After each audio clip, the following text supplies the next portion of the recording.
Ok, Iván, vamos a iniciar la lección número 10, que es llamados a ser misioneros, compromiso de participar en la plantación de iglesia.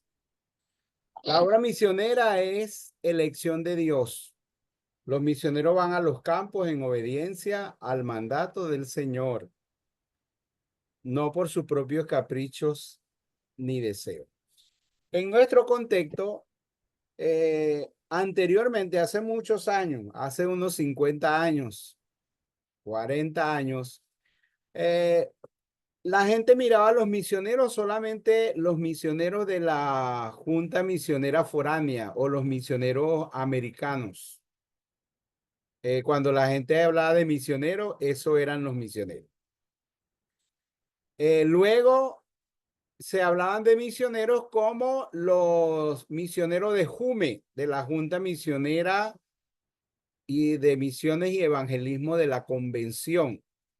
Entonces ya habían dos tipos de misioneros, los misioneros americanos y los misioneros nacionales, que dentro de eso estaba el hermano Boanerges de Armas, y muchos otros misioneros. Luego tenemos otra clase de misioneros que son los misioneros regionales o los misioneros ya de las asociaciones regionales o sostenidos por las asociaciones regionales y los misioneros locales. Misioneros que son sostenidos por la iglesia local. Entonces ahora tenemos una buena cantidad de misioneros que están, tenemos una buena cantidad de misioneros que están en la iglesia local, que son misioneros de la iglesia local. Entonces, más o menos pensamos en los misioneros así, como los misioneros americanos, como los misioneros de la convención, como los misioneros de las asociaciones y los misioneros de las iglesias locales. Y eso es lo que nosotros entendemos o hemos entendido como un misionero. Hoy se está hablando de misionero mucho más en el sentido de la plantación de iglesia o como misioneros plantadores, los misioneros que están trabajando o participando en la plantación de nuevas iglesias. Pero cuando nosotros entendemos lo que es un misionero es el que cumple la misión de Dios. Y la misión de Dios es hacer discípulos a todas las naciones. Entonces eso quiere decir que todos nosotros somos llamados a ser misioneros.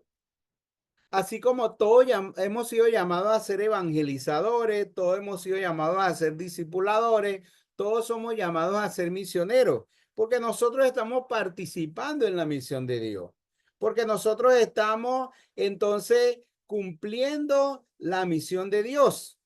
Entonces un misionero es una persona que va a llevar el evangelio a un grupo el de la definición que la gente tiene, bueno, de una cultura distinta. Pero nosotros sabemos que hay que llevar el evangelio a todas las personas que no son creyentes, que no son cristianas, que están perdidos y todo eso. Entonces, un misionero es el que comparte el evangelio, el que cumple la misión de Dios de evangelizar, de hacer discípulos como el Señor lo ha mandado a hacer, el que cumple la gran comisión.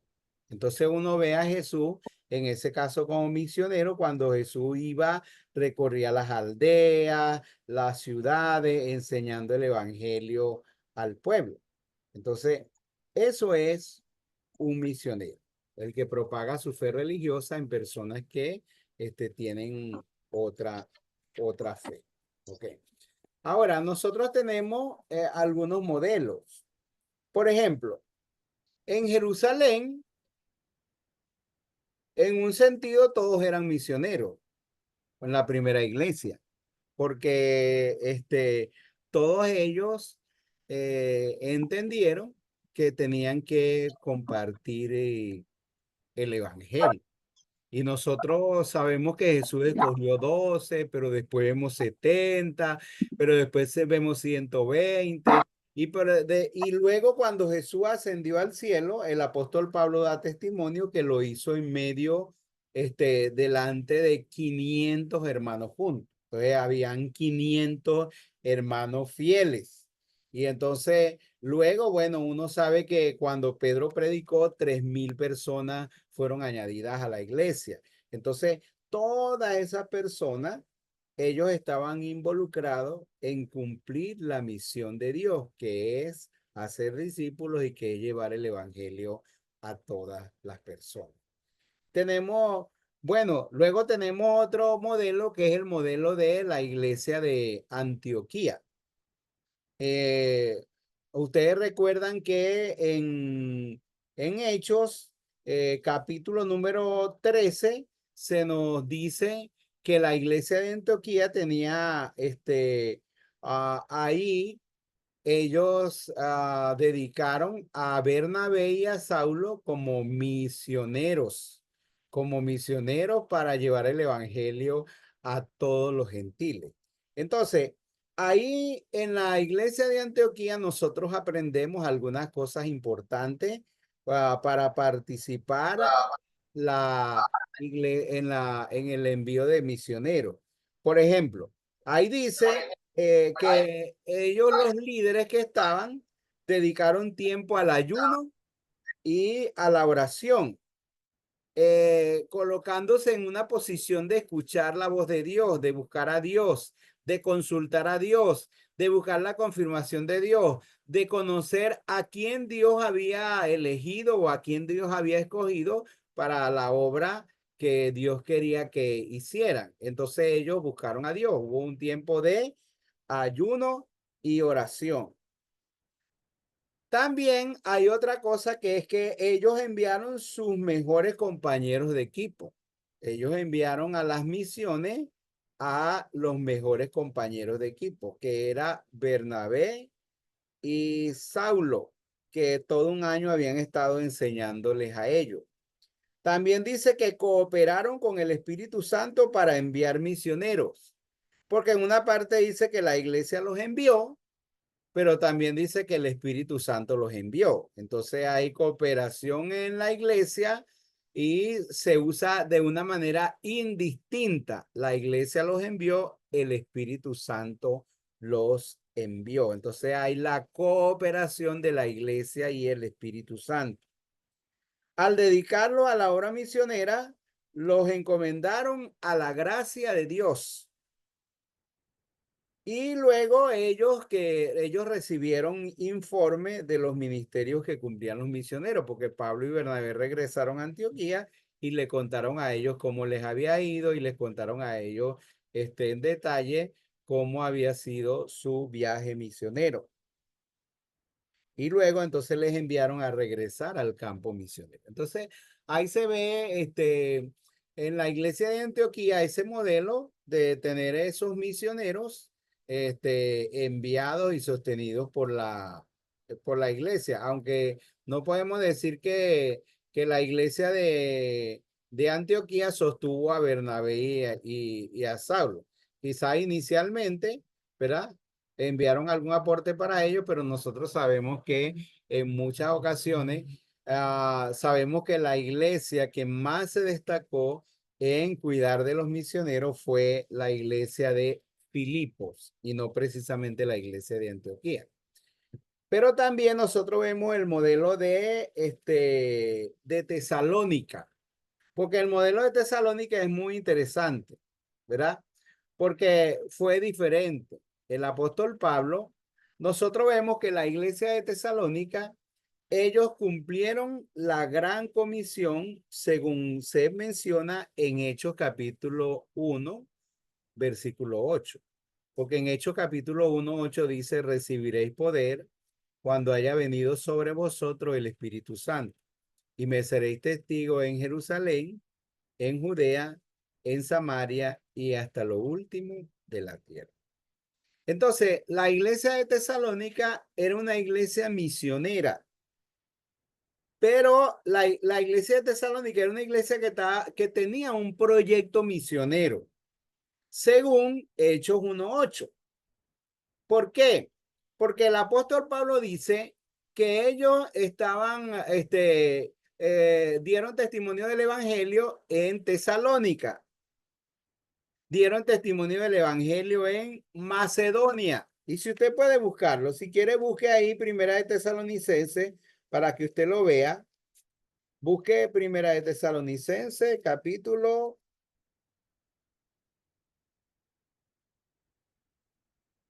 1, versículo número 8. ¿Alguno de ustedes puede leerlo? Primera de Tesalonicenses 1:8. ¿Quién puede leer? Ven, pastor, Dele, pues. porque partiendo de vosotros ha sido divulgada la palabra del Señor, no solo en Macedonia y Acaya, sino también en todo lugar vuestra fe en Dios se ha extendido, de modo que nosotros no tenemos necesidad de hablar nada. Ok. Amén. Entonces, los hermanos de Tesalónica dieron testimonio del evangelio en su ciudad, que es Tesalónica. Pero lo hicieron también en el estado, que es la provincia de Macedonia. Lo hicieron también en otro estado, que era la provincia de Acaya. Y en la provincia de Acaya, las dos ciudades más conocidas eran Atenas y Corinto. Entonces ellos lo hicieron en otra provincia. La provincia de Acaya más la provincia de Macedonia, eso era lo que representaban el país de Grecia. Entonces, cuando dice que lo hicieron en Acaya, lo está diciendo que lo hicieron en el país, porque lo hicieron en otro estado. Y luego dice, y en todo lugar vuestra fe en Dios se ha extendido. Es decir, que ellos desarrollaron un proyecto misionero porque ellos cumplieron la gran comisión en Tesalónica, que era su ciudad. Porque Hechos 1:8, Jerusalén es la ciudad, Judea es la provincia o el estado. Y Samaria es otra provincia que junto con Judea y otras representan al país de Israel y hasta lo último de la tierra. Entonces, cuando usted ve la iglesia de Tesalónica, usted ve que ellos divulgaron su fe en su Jerusalén, que era su ciudad, en su Judea, que era la provincia de Macedonia, que era su provincia, su estado, en su Samaria, que era su país, y ellos entonces su Samaria era Acaya, que era otra provincia, y en todo lugar vuestra fe en Dios se ha extendido. Entonces, de la iglesia de Tesalónica nosotros tenemos que aprender que tenemos que, cada iglesia debería tener un proyecto misionero intencional de llevar el evangelio a su ciudad, a su estado, a su país y hasta lo último de la tierra. Nosotros hicimos así, la Iglesia Bautista Central de Barquisimeto, porque cuando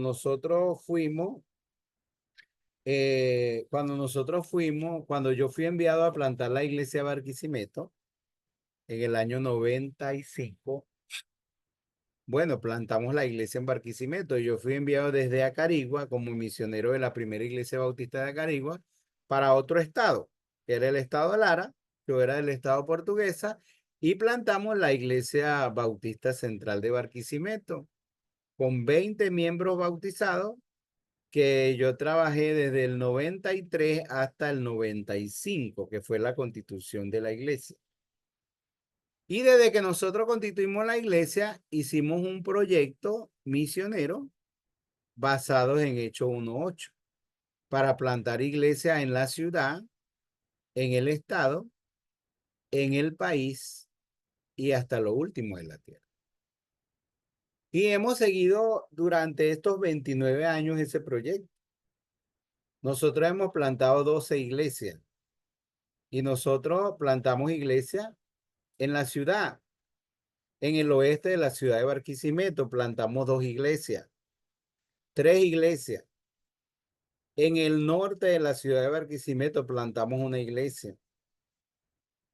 Hemos plantado en la ciudad, hemos plantado 4 iglesias. En el estado plantamos una iglesia en Sarare, en El Tocuyo y en Cabudare, en 3 municipios más. Entonces, esa es nuestra Judea, porque el estado Lara tiene 9 municipios y nosotros hemos plantado iglesia en 1, 2, 3, en 4 municipios. Y adoptamos una en el municipio número 5. En el país, nosotros hemos plantado iglesia en San Cristóbal. Plantamos 2 iglesias en San Cristóbal, la iglesia central Nueva Vida y la iglesia del Rebaño de Jesús.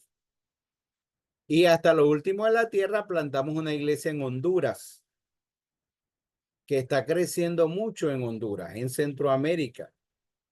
Y plantamos una iglesia reciente, hace como 3 años, plantamos una iglesia en Colombia, en Cúcuta. Entonces, como iglesia local, todo eso como iglesia local. Como iglesia local, hemos trabajado para hacer una iglesia misionera, que tenga un proyecto misionero en su Jerusalén, su Judea, su Samaria y hasta lo último de la tierra. Entonces, todos nosotros somos llamados a ser misioneros, a participar en la obra misionera. Y bueno, una de las cosas que se hace es entonces plantar iglesias. Hay barreras en la plantación de iglesias. Mucha gente no está pensando en la plantación de iglesias porque ellos tienen conceptos equivocados. Tienen una perspectiva divina, no divina, sino una humana acerca de la obra de Dios. Algunos dicen, no podemos plantar otras iglesias porque si plantamos otras iglesias, nuestra iglesia se debilita, disminuyen los diezmos y las ofrendas. ¿Sí? No podemos pensar de esa manera. Nosotros hemos plantado 12 iglesias y la iglesia no ha desaparecido. La iglesia sigue. Pues muchas veces cuando hemos plantado iglesias en la misma ciudad, entonces se vacían 3 y 4 bancas o 3 y 4 filas, pero al tiempo se llenan otra vez esas 3 y 4 filas, ¿verdad? Entonces, falta de preparación y visión de los pastores y misioneros. Algunas iglesias duran 15, 20, 30 y hasta 40 años para ser constituidas como iglesia. No hay una visión de plantar nuevas iglesias. No hay visión de plantar nuevas iglesias. La gente comienza una nueva iglesia, pero dura hasta 30 años para ser constituida.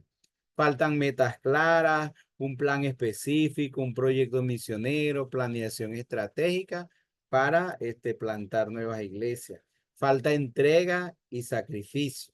Entonces la gente dice, no, mire, plantar una iglesia ahorita es demasiado trabajo. Hay que trabajar mucho, eso es muy complicado. Mejor, hermano, vamos a quedarnos quietecitos nosotros en la iglesia, en el templo. Estamos bien, estamos cómodos, qué bonito que estamos todos los domingos ver los hermanos viniendo y todo eso. Entonces, vamos a quedarnos quietecitos porque eso es muy complicado plantar iglesias nuevas, ¿verdad? Entonces, en otras falta obreros, falta personas que respondan al llamado de Dios. Entonces, nadie quiere plantar nuevas iglesias, nadie quiere hacerlo, no hay obreros para la mies. Falta de participación de la iglesia madre. Entonces, muchas iglesias oran por los misioneros, los envían, pero no hay participación de la iglesia.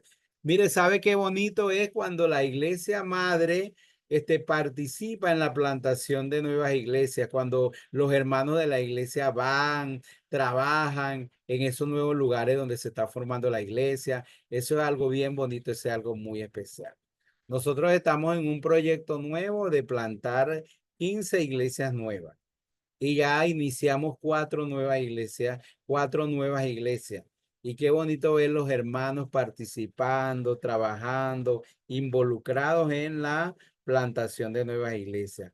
Falta mucho recursos, ¿no, hermano? ¿De dónde vamos a sacar plata para alquilar una casa? ¿De dónde vamos a sacar plata para construir un templo? Si no hemos terminado el templo de nuestra iglesia, entonces ¿cómo vamos a estar fundando otra iglesia? Le dice la gente así. Falta de fe porque confiamos solo en lo que tenemos a la mano, falta de preparación específica para los plantadores de iglesia, falta de la vitalidad de las iglesias establecidas. O sea, hay tantas barreras para plantar nuevas iglesias. Pero somos llamados a ser misioneros, somos llamados a plantar nuevas iglesias, somos llamados a participar en la plantación de nuevas iglesias. Claro, tenemos que tener cuidado con los extremos. ¿Cuáles son dos extremos? Un extremo es que uno llega y yo, por ejemplo, nosotros tenemos 25 zonas misioneras locales. Entonces va a decir, no, esas son 25 nuevas iglesias. Entonces un grupito por aquí, 3 familias, esa es una iglesia allá. No, esos son extremos también. Porque muchas veces usted llega y no, hay 3 familias, hay 10 personas, hay 7 personas, esta es una iglesia y todo. Entonces pasa un año, 2 años y todo y eso desaparece. Entonces, ¿dónde está la iglesia? Una iglesia no es solamente un grupo de personas que se reúnen, ¿verdad? Una iglesia es mucho más que eso. Pero el otro extremo es entonces que vamos a durar 30 y 40 años para constituir una iglesia. Entonces, eso no es así, no debe ser. Entonces, somos llamados a ser misioneros y todos somos misioneros. Todos debemos cumplir la misión de Dios. Cumplir la misión de Dios es predicar el evangelio a toda criatura. Cumplir la misión de Dios es hacer discípulos. Cumplir la misión de Dios es plantar nuevas iglesias. Porque la mejor manera de hacer discípulos es plantar nuevas iglesias. Y eso es parte de la estrategia del Señor. Porque eso es lo que usted ve en el libro de los Hechos. Usted no ve que quedó solamente la iglesia de Jerusalén. Imagínense a los discípulos con esa mentalidad, no, que nosotros tenemos que ser la más mega iglesia, la iglesia de Jerusalén, y se quedan allá, se quedan allá, se quedan allá. No, hasta que no evangelicemos toda Jerusalén, no vamos a salir para Judea. Bueno, por eso es que vinieron las persecuciones y todo eso. Y Dios tuvo que sacarlos de ahí. Y entonces ahí se formó la iglesia de Antioquía. Y entonces desde allí, bueno, ya cuando viene el apóstol Pablo, viene con esa visión misionera de extender el evangelio a todas las ciudades, a todos los países y de establecer nuevas iglesias. Entonces, cuando usted ve el libro de los Hechos, usted ve en el libro de los Hechos el cumplimiento de la gran comisión, pero usted ve que se extiende el evangelio hacia Asia, hacia Europa y hacia todo lugar. Entonces, cuando usted ve en el Nuevo Testamento, usted ve iglesias en Colosa, usted ve iglesias en la provincia de Galacia, usted ve iglesias en Éfeso, usted ve iglesias en Acaya, porque usted ve iglesias en Corinto, usted ve iglesias en Macedonia, porque usted ve iglesias en Filipo, en Berea, en Tesalónica. Entonces, si eso es lo que la Biblia nos presenta, entonces, ¿por qué nosotros nos vamos a detener? Porque vamos a detenernos a simplemente pensar, no, somos una iglesia y vamos a hacer la iglesia más bonita, la iglesia más confortable, la iglesia más grande y todo eso sin tomar en cuenta cómo están las demás regiones, cómo están las demás ciudades, cómo están las demás gente que necesitan que allá también haya el testimonio de una iglesia fiel al Señor, una iglesia con discípulos fieles que cumpla el gran mandamiento y la gran comisión. Entonces somos llamados a ser misioneros y un misionero es el que cumple la misión de Dios y se traduce en el contexto actual en participar en la plantación de nuevas iglesias. ¿Usted tiene algo que preguntar o que añadir de esta lección llamado a ser misionero? Puede hacerlo.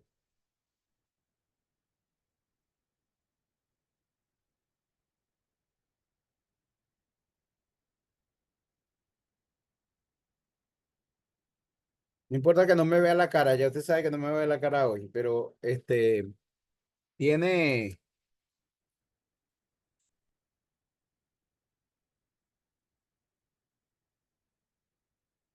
¿Tiene alguna pregunta?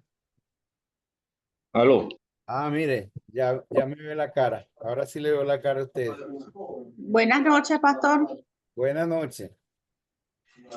Bueno, es bien interesante el tema con respecto a nuestro llamado en la misión y recuerdo las palabras una vez de el misionero Boanerges de Armas, cuando él hablaba de poder extender, ¿no? Y poder tener esa visión. Entonces, el entender que fuimos llamados y dotados para poder estar desde nuestra Jerusalén hasta lo último de la tierra. Y me gusta también de la clase el aprender a tener el balance de distinguir lo que es una misión a de repente lo que es el movimiento celular o las diferentes tareas que hay.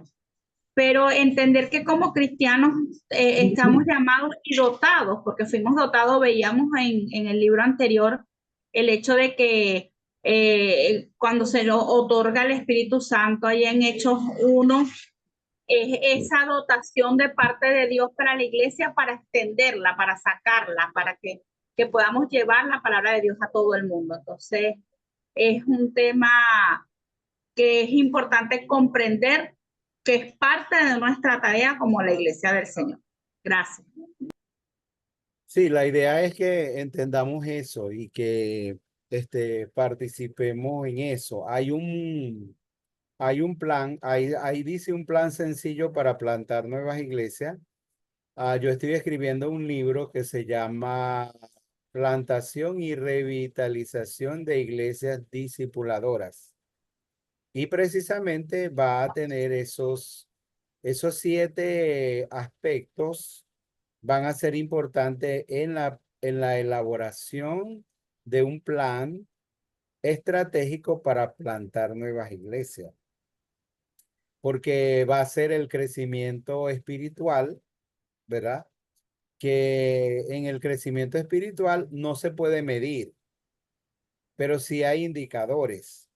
¿Cómo van a ser el discipulado, la doctrina y el devocional o la vida devocional? Entonces, esos 3 indicadores son para el crecimiento espiritual de la iglesia, porque usted va a plantar una iglesia, los miembros que van a ser parte de esa iglesia deben estar creciendo, deben tener un crecimiento espiritual saludable. El segundo aspecto es el crecimiento numérico, ¿verdad? Y es importante, usted no va a plantar una iglesia con 7 personas, con 10 personas. Bueno, mucha gente lo ha hecho, pero usted llega y planta una iglesia con 7 personas, 10 personas, se le van 3, se le van 4, y entonces después queda sin nada y después hay iglesias que han desaparecido. Hay iglesias que han desaparecido. Entonces, debe tener un crecimiento numérico. Y un crecimiento numérico es interesante en la iglesia. Yo sé que a algunos no les gustan los números, pero si es importante el crecimiento numérico, que sea una iglesia que está creciendo numéricamente, sea una iglesia, nosotros, por ejemplo, una zona misionera local, nosotros la identificamos como una unidad de alcance misionero de 100 personas. Y nosotros hemos proyectado tener 50 niños, este, 25 jóvenes, 15 o 25 damas, 25 jóvenes, 10 caballeros, entonces, todo eso. Pero imagínense, esa es una zona misionera local, entonces una iglesia también tiene que tener crecimiento numérico. Y es importante que nosotros trabajemos en eso. Porque entonces usted llegue y funda una iglesia. Nosotros nos plantamos la iglesia con 20 miembros bautizados, pero teníamos una congregación como de unas 50 personas, ¿verdad? Aún hasta incluyendo los niños. Pero era un continuo crecimiento y crecimiento y así se dio. Pero entonces, claro, nosotros estamos plantando nuevas iglesias, pero ahora estamos pensando en algo diferente, en que ellos tengan un crecimiento numérico, y el crecimiento numérico tiene que ver que tengan zonas misioneras locales, que tengan fuentes de crecimiento. Bueno, no le voy a decir todo porque eso va a ser otro libro, pero tiene que ser crecimiento numérico, crecimiento espiritual, crecimiento numérico, crecimiento de líderes. Usted va a plantar una iglesia y los únicos líderes son los plantadores, los misioneros, el pastor y su esposa. Entonces ya ellos se mueren o se van y entonces nadie sabe hacer nada en la iglesia. Entonces va a plantar una iglesia así. Usted tiene que tener crecimiento de liderazgo, o sea, tienen que haber líderes que van a llevar adelante la iglesia, que ya estén preparados y formados. Crecimiento misionero, tiene que fundar una iglesia con una visión misionera, una visión de plantar nuevas iglesias, una iglesia que esté pensando, que tenga la idea o la visión de que ellos no van a ser plantados para estar allí toda la vida solamente ellos, sino para multiplicarse, para plantar otra iglesia. Tiene que tener crecimiento económico. Entonces usted va a plantar una iglesia que no tiene la capacidad de sostener un pastor, sostener una pareja. Entonces, ¿cómo se va a sostener la iglesia? Tiene que tener, los hermanos tienen que aprender a diezmar, a ofrendar y a saber que ellos, son el medio que Dios usa para el sostenimiento de la iglesia, pero tiene que haber crecimiento económico. Tienen que tener un lugar donde se reúnan, ¿verdad? No quiere decir que van a tener un templo todo completo, ¿verdad? Pero tiene que haber un crecimiento económico. La iglesia debe tener algo y debe trabajar por algo en ese sentido. ¿Ve? Para que no ande rodando por aquí y por allá y todo eso debe tener crecimiento económico también. Entonces, no, la iglesia, imagínense, hay muchas iglesias que no pueden llamar a un pastor porque no tienen ni cómo sostener un pastor ni cómo sostener eso. Entonces, nosotros no podemos hacer así.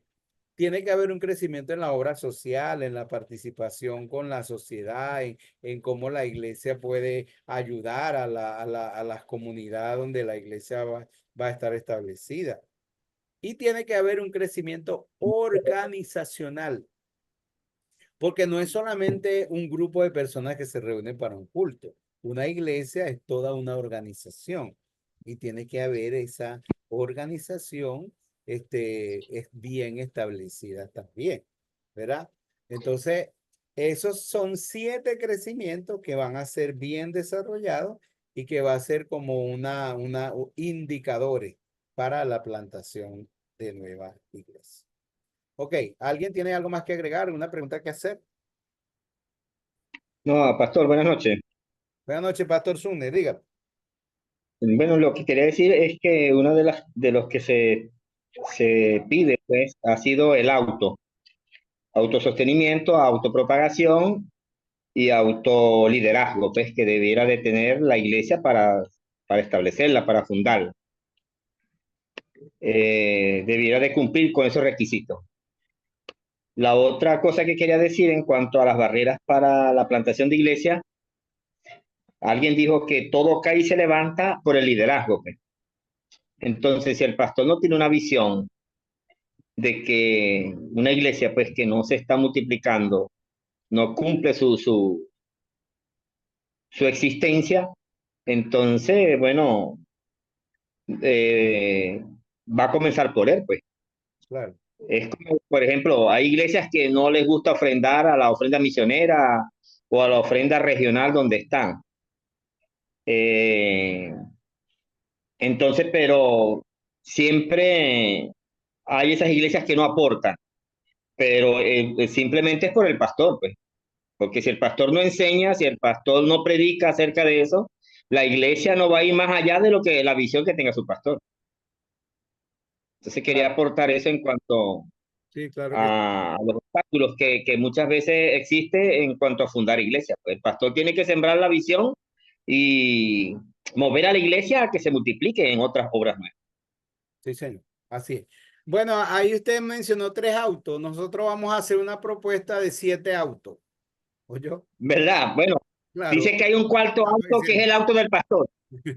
Vamos a hacer la propuesta de 7 autos, que son los 7 crecimientos. Ah, bueno. ¿Alguien más quiere participar? Ok, ya creo Sí, que... pastor, yo quiero participar. ¿Aló? ¿Me oye? Hágalo, hermana Leisa. Puede hacer. Ah, ok. Bueno, pastor, ¿qué le puedo decir? Que escriba rápido ese libro, porque mire, nosotros somos una iglesia que fuimos plantada por una iglesia misionera, con visión misionera, por el pastor Calixto Patricio, Sí, una de señor. las primeras que plantó aquí en el estado Anzoátegui, en Puerto La Cruz. Y enviamos en esa época, yo no estaba, vengo de Maracaibo, tengo con la iglesia 15 años, pero me cuentan y lo vivimos, enviaron misioneros, sacamos un misionero para Marruecos, que todavía está entre Marruecos y España. Se hicieron misiones tribales con los guaraos, con los tiapocos, con los, bueno, y locales también. Esta iglesia ha alcanzado, ha plantado 4 iglesias más. Sin embargo, desde que yo estoy allí, yo tengo allí aproximadamente 15, 16 años, no se ha levantado otro misionero, pastor. Entonces yo no entiendo qué ha pasado. ¿Será que el pastor Calixto, él viene de Brasil, Portugal? Él es de Portugal, pero estaba viviendo en Brasil. Él me imagino que supo pasar el manto, pues para las personas pero algo ha pasado porque ya van casi 2 décadas y no se levanta ni un misionero. Yo no sé si nos ha hecho mucho daño eso del misionero digital, no sé cómo lo ve usted, Bueno, pero las misiones son vistas como castigo, pues, no, muchas veces. hermana, Sí, bueno, usted te sabe que portas mal, te voy a mandar de misionero para Carpar. hay iglesias que tienen bueno, tienen su etapa. Y bueno, la idea es que hay muchas iglesias que de repente en un tiempo tenían esa visión y tenían esa acción misionera, pero luego se quedaron por algunas razones, por muchas razones. Pero bueno, la idea no es, o sea, la idea es que se levante. La idea es revitalizar la iglesia. La idea es conducir la iglesia Claro. en esa nueva, en una visión que permanezca, que no se detenga en esa parte. Y bueno, el discipulado nos ayuda. De hecho, lo que estamos haciendo con el discipulado, eso nos va a ir ayudando en todo eso. Yo espero ah, que después de todo lo que nosotros hagamos con el discipulado, entonces muchas iglesias se levanten como iglesias discipuladoras, como iglesias misioneras y haya un gran despertar en esa parte dentro de la obra. Por eso yo Que pienso, así nosotros sea. estamos desarrollando un proyecto de 5 años de toda esta parte de discipulación y en los siguientes años va a ser con el movimiento de plantación de iglesias, ayudar a las iglesias, animar a las iglesias y poner recursos disponibles en las iglesias para que haya un gran movimiento de plantación de iglesia, un gran movimiento misionero y todo eso es parte del proceso. Pero lo ideal es que entendamos que todos somos llamados a ser misioneros y hay que cumplir la misión de Dios. ¿Ok? La última Amén. lección es llamados a ser mayordomos. Llamados a ser mayordomos. Entonces, déjeme revisar algo por aquí.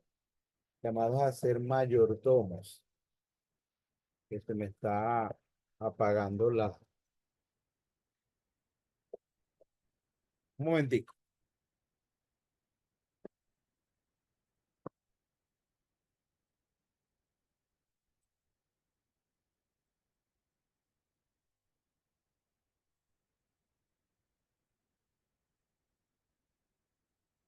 Ok. Llamados a ser, ahora sí, llamados a ser mayordomos. Ah, bueno, todos somos llamados a ser mayordomos. A la mayordomía, entonces ya nosotros sabemos que somos responsables de todo lo que Dios nos ha dado. Y la mayordomía, entonces, nosotros en la mayordomía, nosotros reconocemos que uno es el dueño de todas las cosas que es el Señor y que todo lo hemos recibido de Él y que somos responsables de administrar, de cuidar, de usar todo lo que hemos recibido de Dios de la mejor manera posible, para la gloria de Él, para la gloria de su nombre.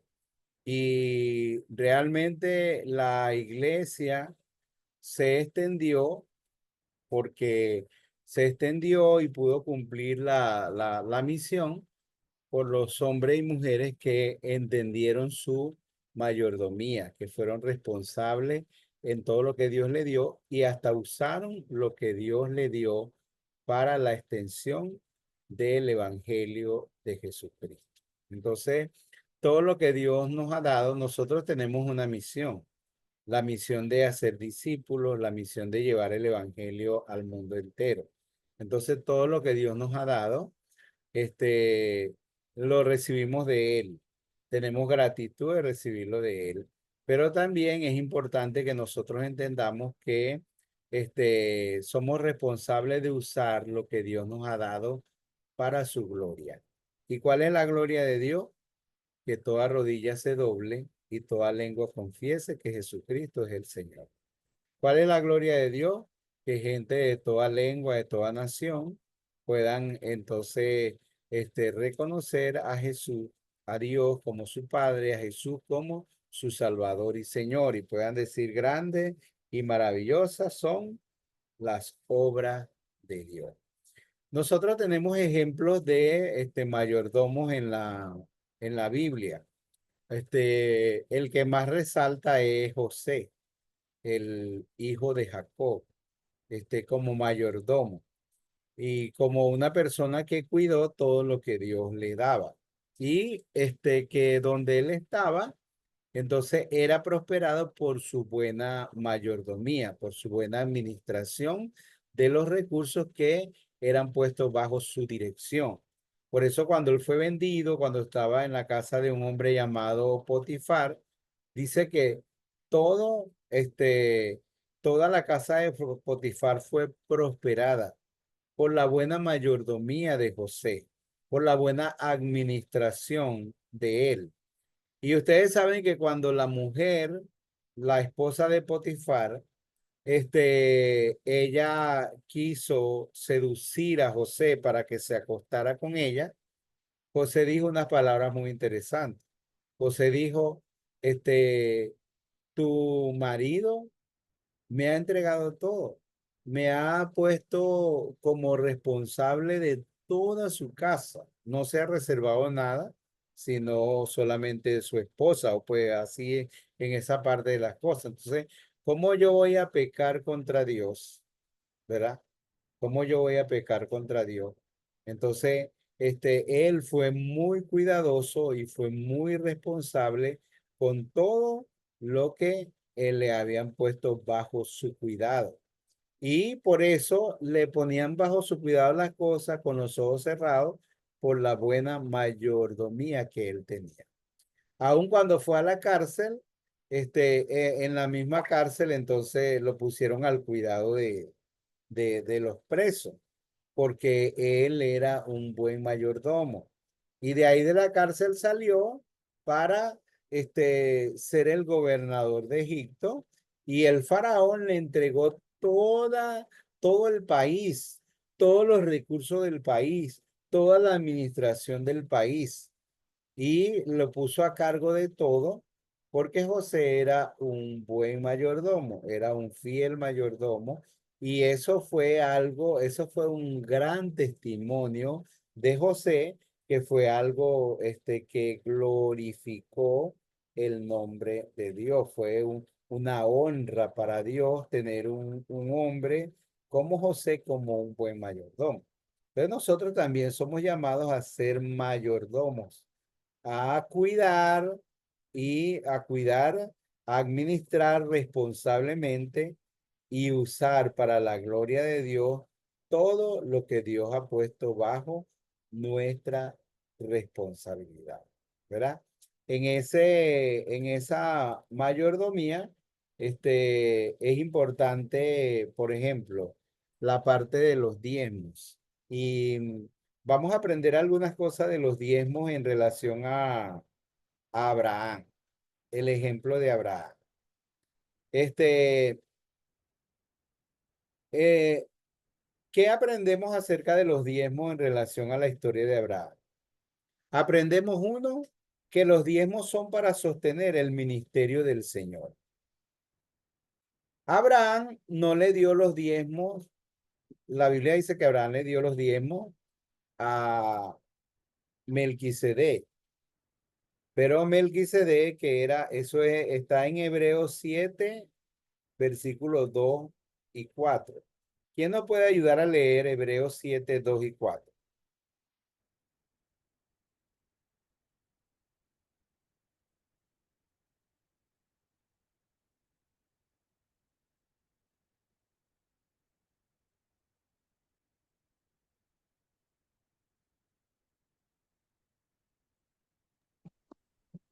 Ajá, pastor.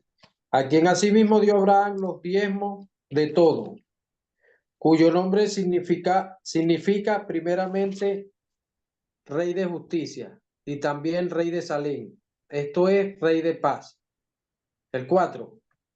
Considera pues cuán grande era este, a quien aún Abraham, el patriarca, dio los diezmos del botín. Fíjense, Abraham le dio los diezmos a Melquisedec, que era sacerdote del Dios Altísimo. Abraham no le dio los diezmos a cualquiera, le dio los diezmos al sacerdote. Entonces, eso nos enseña que los diezmos son para sostener el ministerio del Señor.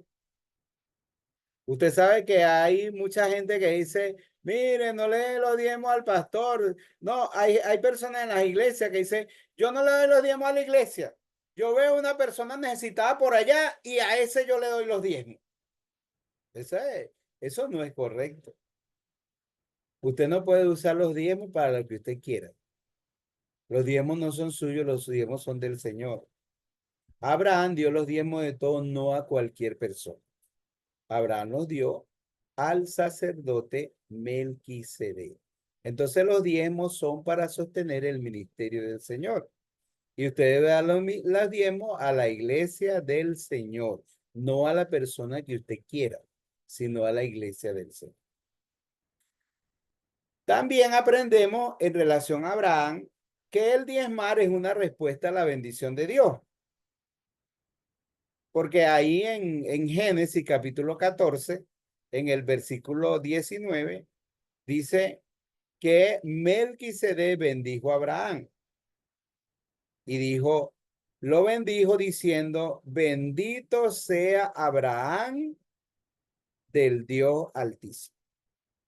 Entonces, el diezmar es una respuesta a la bendición de Dios.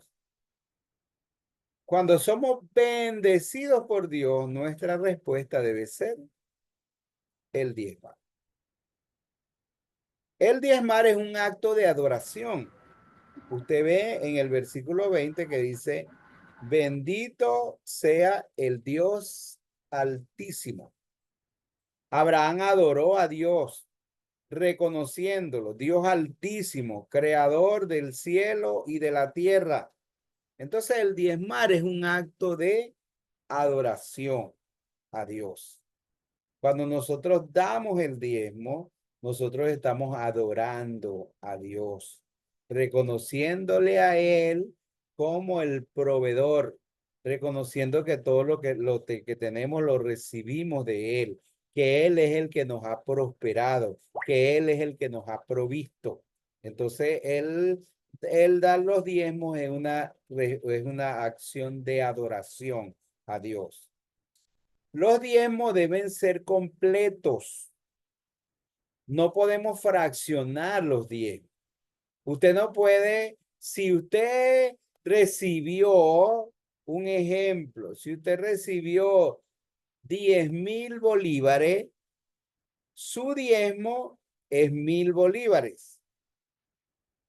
Entonces usted no puede ni debe fraccionarlo. Usted dice, no, yo creo que 1,000 es mucho. Yo voy a dar 300 y los otros voy a dar 200 para otra cosa y voy a dar 500 para otra cosa. Entonces usted no puede hacer eso. Los diezmos deben ser completos. Ahí dice que Abraham dio los diezmos de todo el botín. Entonces, no se puede considerar que el 10% es demasiado. Hay que dar el diezmo completo. Y en la ley está escrito, indefectiblemente diezmarás. Cuando usted no da el diezmo completo, entonces usted está dando el diezmo defectuoso. Y el diezmo defectuoso no es agradable delante de Dios. ¿Ok? Aprendemos también que las riquezas y la gloria provienen de Dios. Abraham no quiso tomar nada del rey de Sodoma. Él dijo, no voy a tomar nada de ti para que no digas después, yo enriquecí a Abraham. Sino que Abraham, él lo que Dios le dio, lo que tomó del botín, él lo vio como algo que Dios le dio. Entonces él reconoce que la riqueza y la gloria provienen de Dios. Por eso él no quiso recibir nada de los otros. El versículo 23 también dice que los buenos mayordomos son íntegros, sinceros y honrados. Dice, ni un hilo, ni una correa de calzado tomaré de lo que es tuyo. Entonces los buenos administradores son íntegros, son honrados. Entonces no toman lo que no es de ellos, lo que no les pertenece. A mí me gusta mucho en Jacob el compromiso de diezmar. Yo quiero que usted busque Génesis capítulo 28, versículo 20 al 22. Génesis 28, 20 al 22.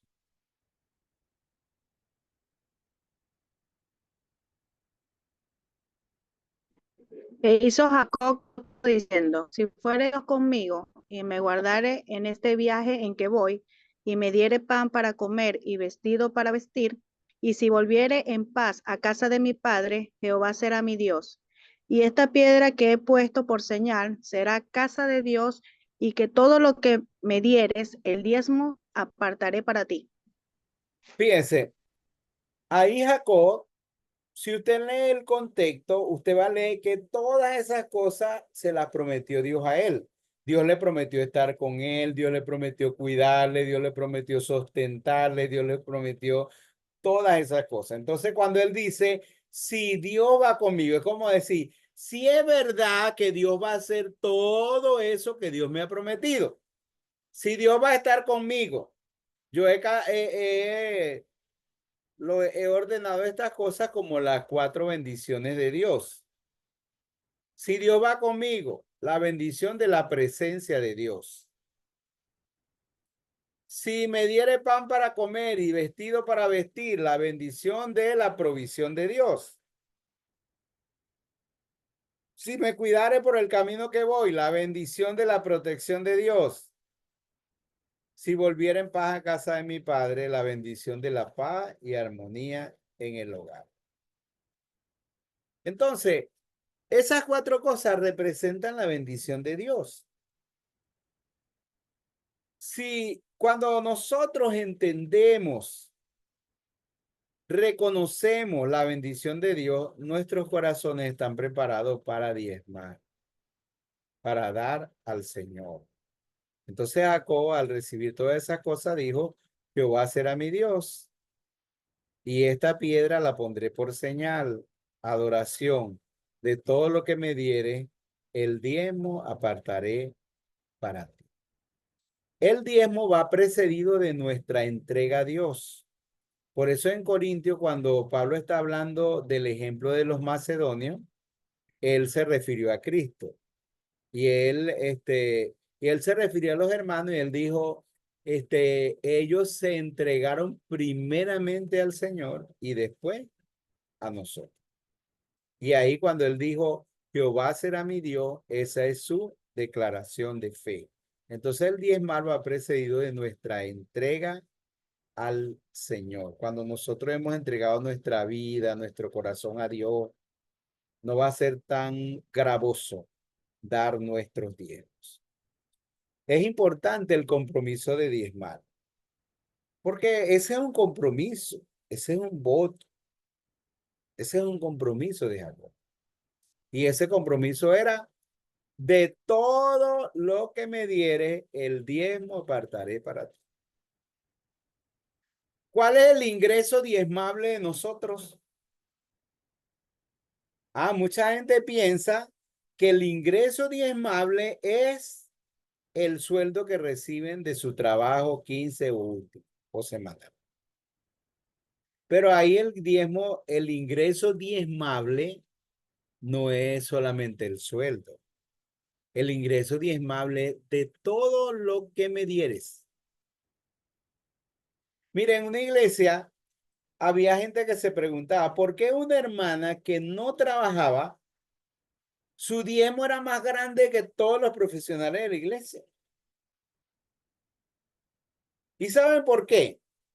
Porque ella tenía este principio, porque ella hizo ese compromiso con Dios.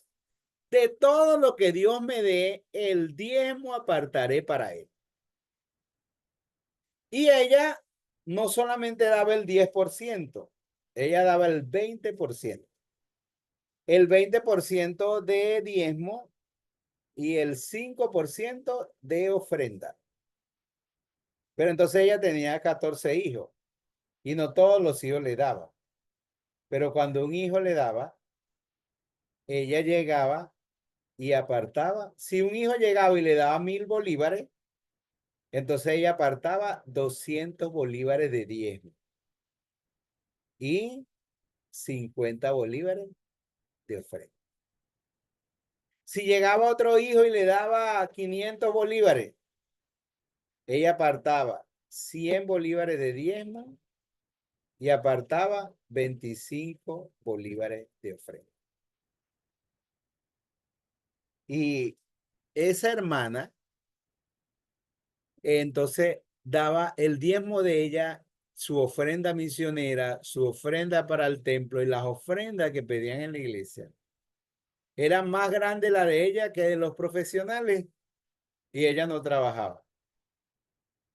Cuando ella se murió, sus hijos encontraron un cuaderno y en ese cuaderno ella tenía anotada la fecha, lo que su hijo o sus hijos le habían dado y cuánto ella había apartado de diezmo y de ofrenda. Mire, esa mujer era mi mamá.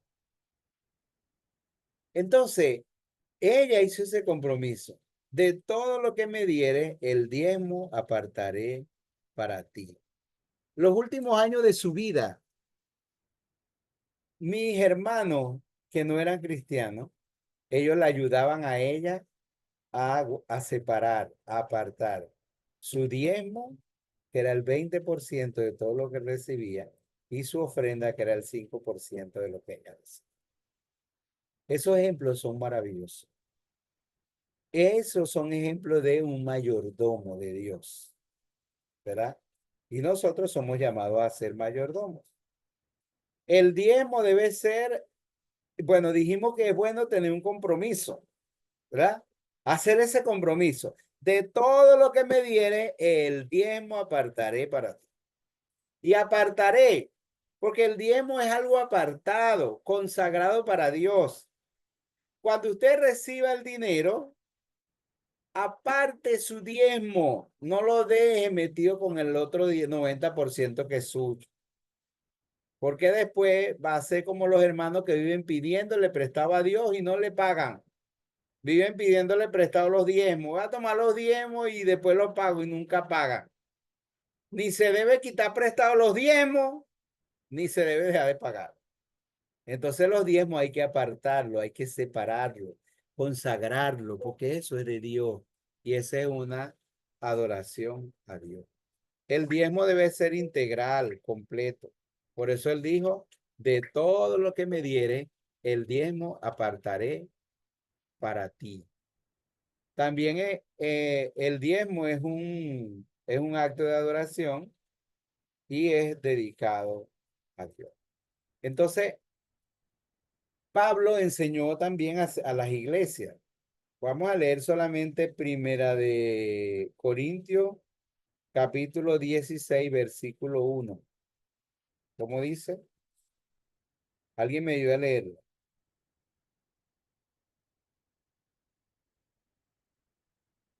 No vamos a leer ese Amén, nada. pastor. Primera de Corintios 16. En cuanto a la ofrenda, para los santos, haced vosotros también de la manera que ordenen en las iglesias de Galacia. Siga leyendo el 2. Cada primer día de la semana, cada uno de vosotros ponga aparte algo, según haya prosperado, guardándolo para que cuando yo llegue, no se recojan entonces ofrendas. Entonces, esto nos enseña que el diezmar debe ser regular cada primer día de la semana. Que el dar debe ser una responsabilidad personal, cada uno de vosotros. Que el dar debe ser proporcional, según haya prosperado. Eso es proporcional. Que es consagrado. Ponga aparte algo. Entonces, el diezmar debe ser sistemático, proporcional, consagrado y personal. Eso es importante.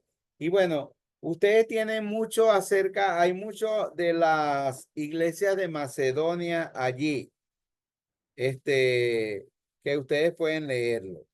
Pero yo quiero terminar con un texto que es en Crónicas, Primera de Crónicas 29. Yo quiero que leamos Primera de Crónicas 29.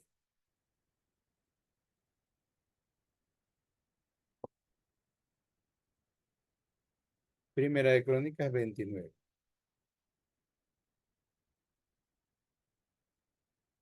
Ese es un texto tan interesante que habla acerca del dar y de la mayordomía.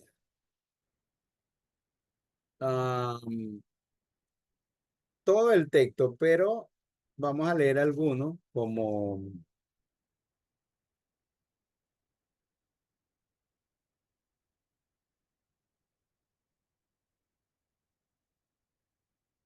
ya va que me fallan los lentes. El versículo 3. ¿Quién me ayuda a leer el versículo 3?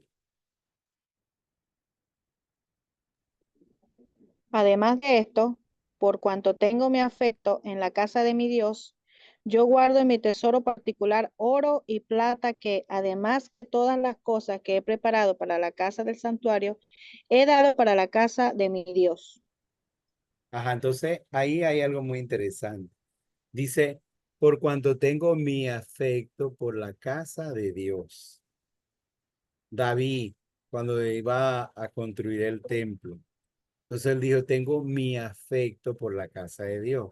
Entonces, la mayordomía no es una responsabilidad así simple o una responsabilidad como cumplir una ley o un mandamiento, así, sí, así por así, sino que es la prueba de nuestro amor a Dios, nuestro afecto a Dios.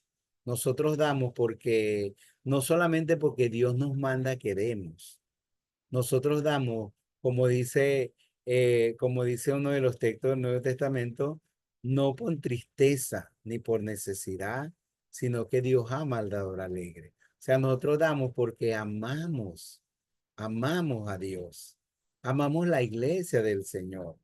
Damos ofrenda misionera porque amamos la obra misionera. Damos ofrenda para el templo porque amamos el templo. Por cuanto tengo mi afecto en la casa de Dios. Entonces, nosotros, la mayordomía no es simplemente cumplir un mandamiento o una obligación. Es hacerlo porque es dar porque tenemos nuestro corazón o nuestro afecto en Dios, en su iglesia y en su obra. Eso es interesante.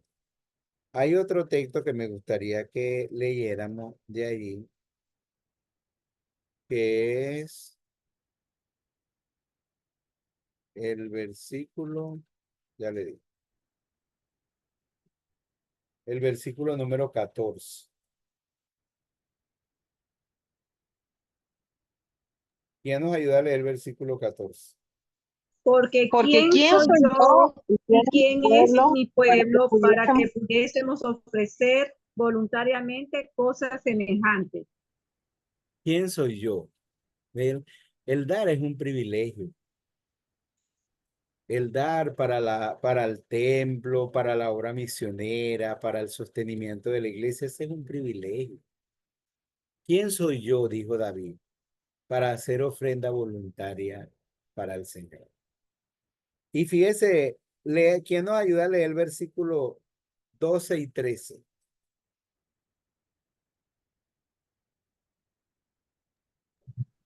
La riqueza y la gloria proceden de ti y tú dominas sobre todo. En tu mano está la fuerza y el poder, y en tu mano el hacer grande y el dar poder a todo. Ahora pues, Dios nuestro, nosotros alabamos y loamos tu glorioso nombre. Fíjese, el dar es un acto de adoración. Usted no ve esa adoración tan bonita que estaba haciendo David y diciendo, adorando al Señor, exaltando al Señor y diciendo, de lo recibido de ti, de eso te da. Tuyas son todas las cosas, tuya es la riqueza, tuya es el poder. Entonces el dar es un acto de adoración a Dios.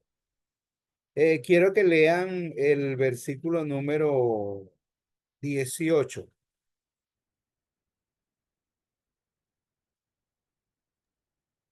Jehová Dios de Abraham, de Isaac y de Israel, nuestro Padre.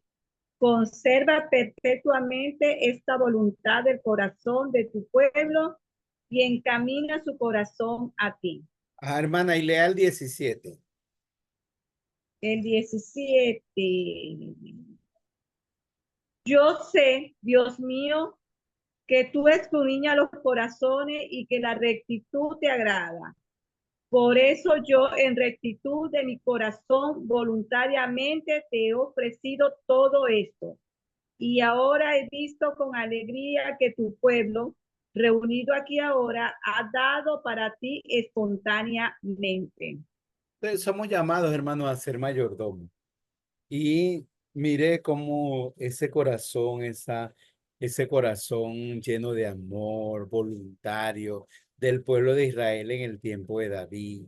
Y David estaba alegre de ver a la gente con esa generosidad, con ese afecto, con esa alegría, que la gente daba. Necesitamos eso en nuestras vidas, necesitamos eso en nuestra iglesia.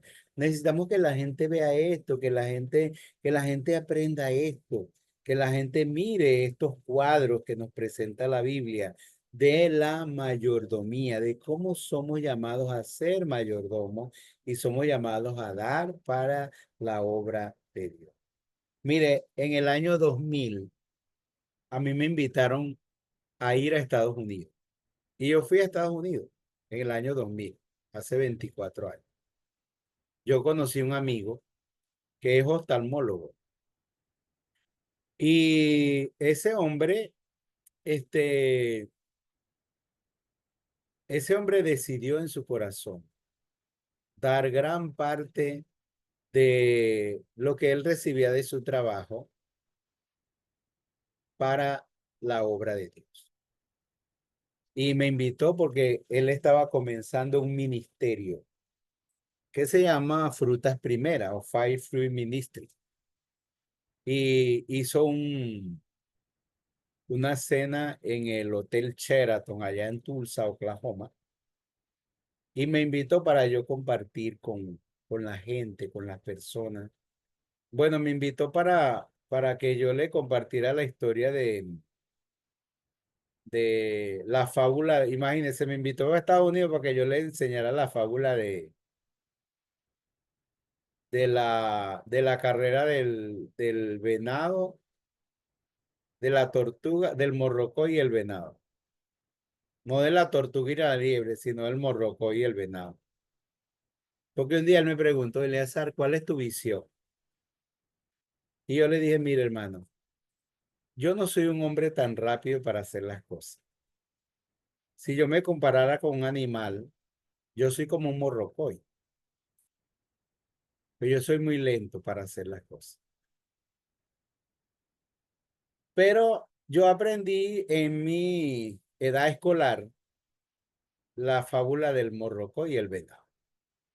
Entonces, cuando a mí me enviaron a Barquisimeto a plantar la iglesia, yo dije, bueno,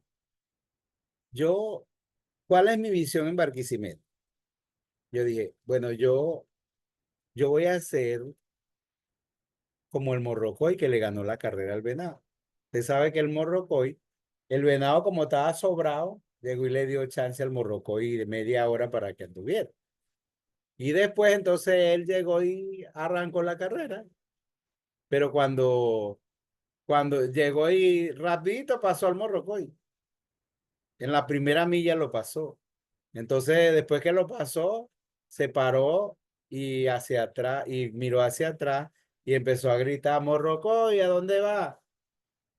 Pero entonces él esperando escuchar al morrocoy detrás, escuchaba al morrocoy delante. El morrocoy le dijo, adelante voy.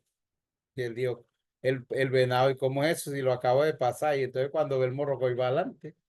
Y llegó y arrancó otra vez y pasó al morrocoy en otra milla. Y después que lo pasó hizo lo mismo. Morrocoy, ¿a dónde va? En vez de escuchar la voz atrás, escuchaba la voz delante de él. Adelante voy. Y así fue toda la carrera.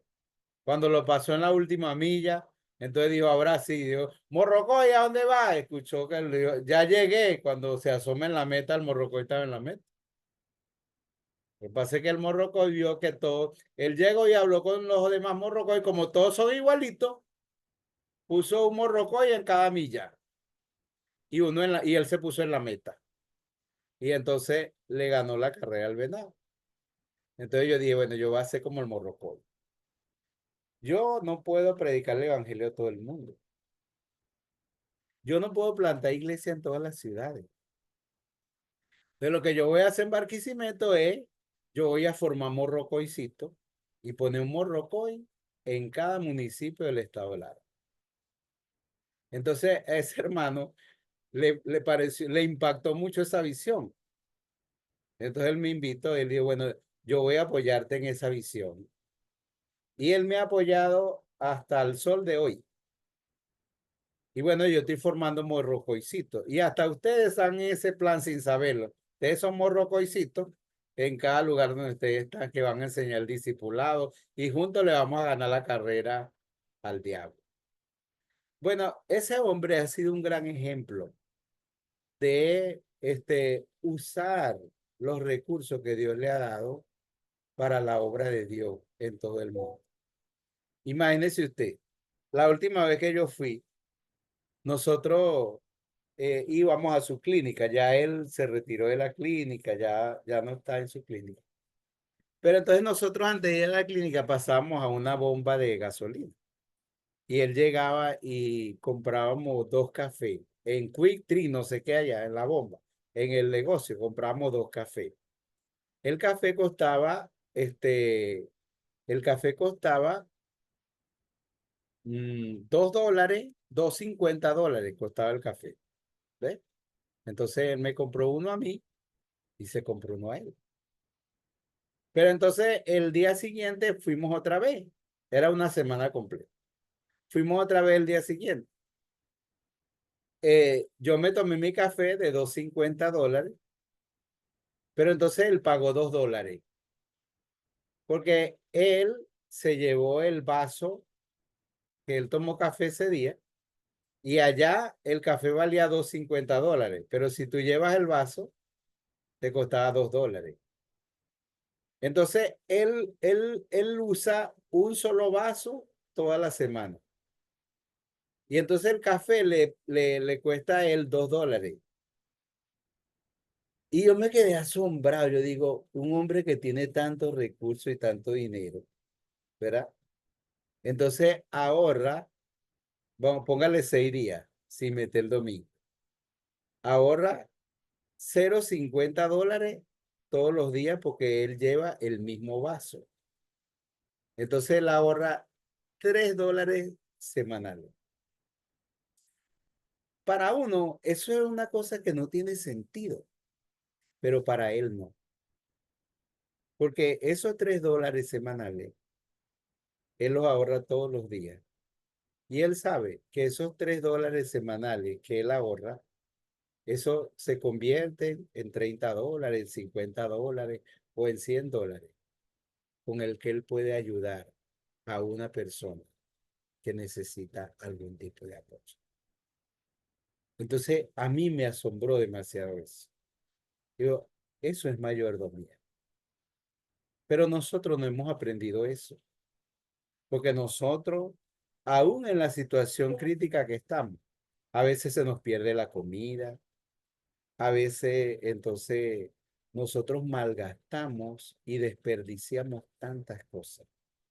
Deberíamos aprender de eso y deberíamos aprender a usar lo que Dios nos ha dado y lo que Dios nos ponga en su mano para su gloria, para su honra y para que se cumpla la misión de Dios, que su evangelio llegue hasta lo último de la tierra. Entonces somos llamados a ser mayordomos y Dios quiera que usemos todo lo que Dios nos ha dado en esta vida para su gloria y para el cumplimiento de la misión de Dios. ¿Ok? ¿Le gustaría añadir algo o preguntar algo para que terminemos? Puede hacerlo.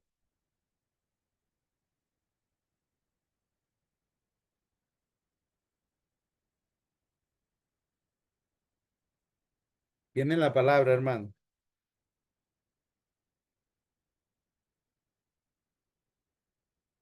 No me vayan a decir que ya tienen sueño.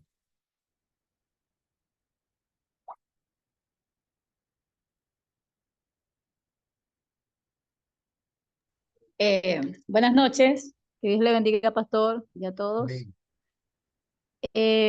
Yo tengo una pregunta con respecto al diezmo. Ahí he escuchado personas que dicen, ¿por qué diezmar si el diezmo es del Antiguo Testamento, era de la ley? ¿Qué usted le respondería a estas personas en este caso, en esta pregunta? Bueno. Yo le respondería número uno, que en el diezmo, el Señor cuando habló a la gente, ¿verdad? Que le decía, bueno, ustedes diezman que si del comino, ustedes diezman de muchas cosas, pero su corazón no es fiel. Entonces el Señor dijo, es necesario hacer lo uno sin dejar de hacer lo otro. Entonces, si usted lee ese texto bíblico que dice, sin dejar de hacer lo otro, es la aprobación que el Señor estaba haciendo del diezmo, no como algo que ya había pasado, sino como algo que permanece. Entonces, también le diría que el diezmo está más allá de la ley. Porque la gente dice, no, la ley fue abolida o abrogada. Bueno, no tanto. La ley fue cumplida por Jesús, que es diferente. Y el asunto es que el diezmo es un principio. Y los principios van más allá de la ley. Porque el diezmo no es del tiempo de Moisés. ¿Abraham estaba bajo la ley o estaba bajo la gracia? Abraham no estaba bajo la ley.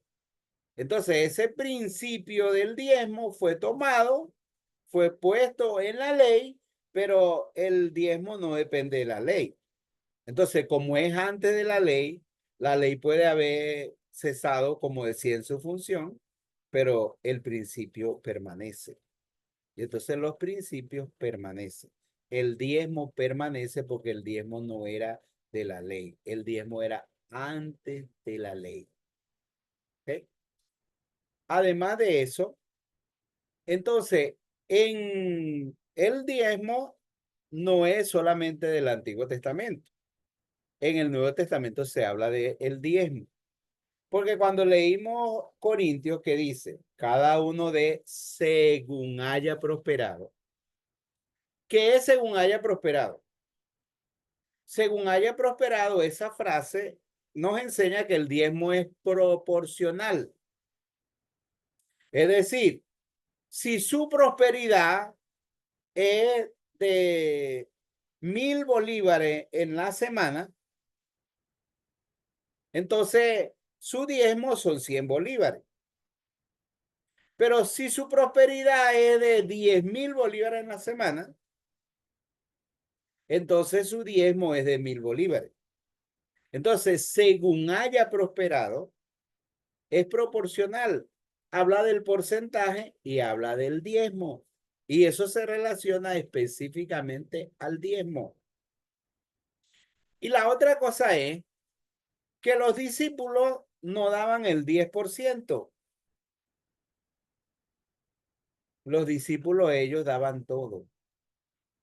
Por ejemplo, Bernabé, él vendió su heredad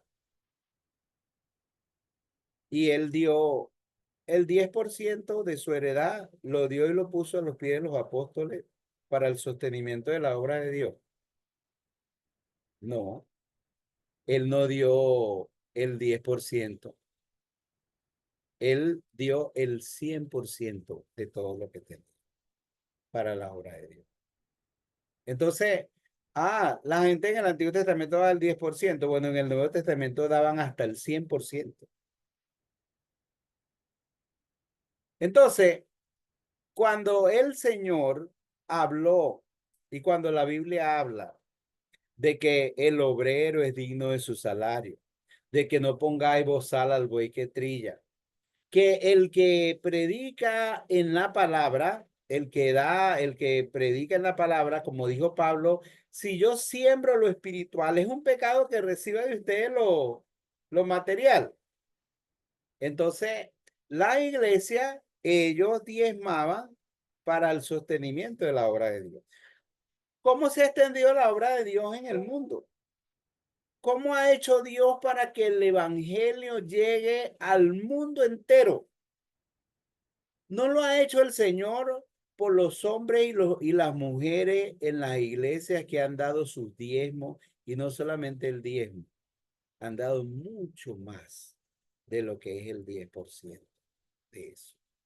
Entonces, las personas que hablan en contra del diezmo, ¿dónde está su afecto por la casa de Dios? ¿Dónde está su afecto por la obra del Señor? ¿Dónde está su afecto por la iglesia del Señor? Y cómo, cómo una persona regenerada, como una persona que ha sido salvada por medio del Evangelio de Jesucristo, no tiene esa gratitud a Dios de dar. Mire, cuando uno es salvado, cuando su familia es salvada, el 10% no significa nada para nosotros. Nosotros quisiéramos dar mucho más de eso. Y como el ejemplo que le di de mi mamá, que ella daba hasta el 20% de eso. Hay mucha gente. El evangelio llegó a usted y llegó a mí. Gracias a Dios por mucha gente que cree en el diezmo y que ha dado mucho más del diezmo para eso. Entonces el diezmo es antes de la ley, no es el antiguo, no es de la ley. El diezmo fue antes de la ley y es un principio que el Señor ha establecido, es un principio de Dios para el sostenimiento de su obra hasta el mundo entero. Y la gente, bueno, la gente que no dé su diezmo, la iglesia se va a detener. No, la iglesia no se va a detener. Porque mire, hermano, aun cuando la iglesia, las mismas personas que se consideran creyentes, entonces están en contra de los diezmos del Señor. Mire, el Señor, nada de eso va a detener la obra del Señor. El Señor levantará, así como cuando le dijo a la gente, que le dijo, si ustedes no hablan, aún estas piedras hablarán. Así hará el Señor con la iglesia. Si nosotros, los hijos de Dios, somos tan mezquinos, egoístas y así tan, en esa parte de negar y de ser infieles en nuestros diezmos al Señor, el Señor levantará hombres y mujeres que lo hagan y usará a lo que sea, pero la obra del Señor no va a detenerse por eso. ¿Ok? ¿Alguien más quiere participar? Otra pregunta, Buenas pastor. Dígame. Otra pregunta, buenas noches. Usted habló de fraccionar, de no fraccionar los diezmos. Ujú. Como misioneros, vamos, se planta otra iglesia, se está en otra iglesia local, digamos, ajá, y dependemos de una iglesia madre. Allí se puede dar una parte, no, o sea, parte del diezmo o a la vez diezmar en la iglesia madre y otra en la misión donde estás fundando. ¿Qué me responde acerca de eso? Ajá. Lo ideal es que uno dé el diezmo en su iglesia, ¿verdad? Pero esa parte de fraccionar no es el asunto de, como decir, no es el asunto de dividir, no es tanto cuando lo dije, no en el sentido de dividir los diezmos, sino en el sentido de no dar el diezmo completo, ¿verdad? Pero en esa parte, si eso está autorizado por la iglesia, eso no es malo. Le voy a poner un ejemplo. Nosotros tuvimos una pareja que ellos se fueron a Perú, a vivir al Perú. Y allá ellos duraron 5 años. Pero en los 5 años que ellos se fueron, ellos no son personas, el hombre, él se dedicó a aprender a trabajar cómo arreglar los celulares y ellos solamente podían tener el dinero para sobrevivir. Pero allá ellos participaban en una iglesia y ellos se fueron de aquí teniendo 1 año de ser creyentes. Pero entonces un día ellos me dijeron, pastor, nosotros estamos aquí y nosotros no queremos llegar a la iglesia sin dar nada. Entonces nosotros queremos dar la mitad de nuestro diezmo aquí a la iglesia y nosotros queremos enviar la mitad de nuestros diezmos allá a la iglesia en Barquisimeto. ¿Qué creen ustedes que yo le di? Él iba a decir, bueno, le iba a decir, no, hermano, no vaya a dar la mitad ya o no fraccione el diezmo. Él está dando el diezmo completo, ¿ve? Y era razonable, si él estaba allá, que él pudiera dar a la iglesia donde está allá. Y si ellos mantienen su corazón en la iglesia que está aquí, que lo hicieron, ellos lo hicieron. Bueno, este año ellos regresaron a Barquisimeto. Y ellos están en la iglesia. Ya no necesitan dar la mitad del diezmo allá y la mitad aquí. Ellos dan su diezmo completo aquí. Pero cuando decía fraccionar, me refería era, no, quizás no debí usar la palabra fraccionar, sino en el sentido de no, el diezmo no debe ser incompleto o indefectible, ¿verdad?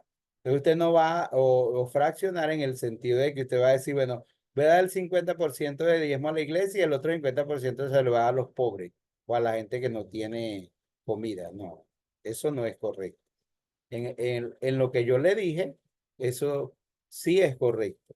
Si usted está en una iglesia y la iglesia tiene una misión y la iglesia autoriza, ¿verdad? El hecho de que usted pueda dar diezmo o 1 semana en su iglesia, 1 semana en su misión o la mitad en su iglesia en la misión, eso no hay ningún problema. La otra idea es que se dé el diezmo a la iglesia y la iglesia debería dar una parte para la misión, pero ya ese es un asunto interno de la iglesia, no es algo en lo que yo pueda meter. ¿Ok? ¿Alguien más? Buenas noches, hermano. Dios les bendiga. Amén. Bueno, pastor, excelente tema de la mayordomía y quisiera enfocarlo también en otro punto que he aprendido y he escuchado en cuanto a la mayordomía de nuestro tiempo. Si sabemos que Dios demanda de nosotros que oremos sin cesar, es interesante pensar el punto de que así como apartamos nuestro diezmo para el Señor en cuanto a dinero, es interesante pensar también que debemos también nosotros apartar nuestro diezmo en cuanto al tiempo de oración, en cuanto al tiempo en servir en la iglesia, en cuanto al cuidado de nuestro cuerpo, porque si hablamos de mayordomía, eso enfoca, o sea, es muy amplio, pues. Pero no en lo monetario, ¿no? Sino en todo lo que se basa ser mayordomo, el cuidado de la familia, el sacerdocio, todo lo que conlleva tener ese punto claro en la vida de un cristiano, que así como el Señor demanda de nosotros, ¿verdad? Podemos llevar los diezmos al alfolí y darlos, ¿verdad? Con gratitud, también demanda de nosotros este tiempo. Y a veces el afán del día, las cosas que pasan, las situaciones, nos impiden realmente darle ese diezmo de tiempo al Señor por diferentes circunstancias, pues, si hacia el punto de vista vamos. Entonces, una vez escuché eso, pues que darle el diezmo al Señor, si de 24 horas serían 2 horas 40. Entonces, la persona hacía una pregunta, ¿y cuánto tiempo de esas 2 horas 40 dedica al Señor? Y eso me dejó así como pensativa y quería compartirlos con ustedes, pues ya que se habla de la mayordomía. Ah, sí. Aquí nos enfocamos en la parte del dinero, pero siempre se habla de la mayordomía del tiempo también. De la mayordomía del tiempo, de la mayordomía del cuerpo, todo eso. Bueno, yo a una sola persona vi tomar muy en serio eso de la mayordomía del tiempo. Y fue un americano. No era un misionero, pero él vino en un viaje misionero. Y él estuvo con nosotros en Barquisimeto. Era un obrero así de la construcción. Entonces, él vino, era un nuevo creyente cuando vino y él quedó impactado de todo lo que estábamos haciendo en la iglesia y en una iglesia que estábamos fundando en la ciudad del Tocuyo. Y él participó en todo. Cuando terminó la semana del viaje misionero, él me dijo, pastor, un día yo voy a volver. Algún día yo voy a volver. Y él regresó 9 años después en otro viaje misionero. Y esa semana él me dijo algo. Me dijo, pastor, yo quiero venir un año completo. Me dijo. ¿Y qué le parece a usted? ¿Es una locura o puedo hacerlo? Y yo le dije, bueno, si Dios ha puesto eso en su corazón, hágalo. Nosotros lo recibimos un año aquí. Entonces, él hizo eso. Él vendió su carro, él trató de reunir por lo menos para los 3 primeros meses, sostenerse aquí. La iglesia no le apoyó. Más bien el dueño del trabajo le dio el permiso de un año. Y le dio permiso y le dio hasta recursos para que él se viniera. Y bueno, los 3 primeros meses él estuvo. Y bueno, holgado porque tenía recursos y todo eso. Después se le fue haciendo un poco fuerte, pero él terminó su año completo. Y trabajó con nosotros en alguna de las misiones que fundamos. Pero después yo entendí por qué él hizo eso. Él estaba dando el diezmo del tiempo. Él estaba cumpliendo 10 años como creyente. Y él quiso dar un año completo de su vida dedicado a la obra de Dios y dedicado a la obra misionera. Ese hombre dio el diezmo del tiempo. Dedicó un año completo al servicio de Dios. Bueno, eso lo supe yo después, ya cuando él estaba terminando de cumplir su año con nosotros. Ese es un gran ejemplo de lo que nosotros podemos hacer, de dar el diezmo del tiempo. Él dio el diezmo del tiempo que él tenía como cristiano. Entonces, usted puede hacerlo. Usted también puede decir, bueno, yo tengo 30 años como cristiano. ¿Cuántos años debe dedicar completo al servicio del Señor? 3, ¿verdad? 3. Ah, bueno. Bueno, si usted quiere, hágalo completo. Si quiere, hágalo fraccionado, pero del diezmo de su tiempo. Ok. ¿Alguien más quisiera compartir algo? Terminamos. Yo creo que hasta a mí me está dando sueño. Entonces, hermano, hemos terminado el libro número 3. Vamos a seguir avanzando. Los días se ponen más fuertes porque estos meses son de gran actividad para todos nosotros. Yo mismo he estado atareado al máximo, pero tengo este compromiso con ustedes y estoy muy contento de hacerlo. Estoy muy contento de su participación y sé que esto va a ser de gran bendición, no solamente para ustedes, sino para las iglesias que ustedes representan, donde ustedes están y para nuestra obra bautista en general. Así que les animo, sigamos adelante en el Señor.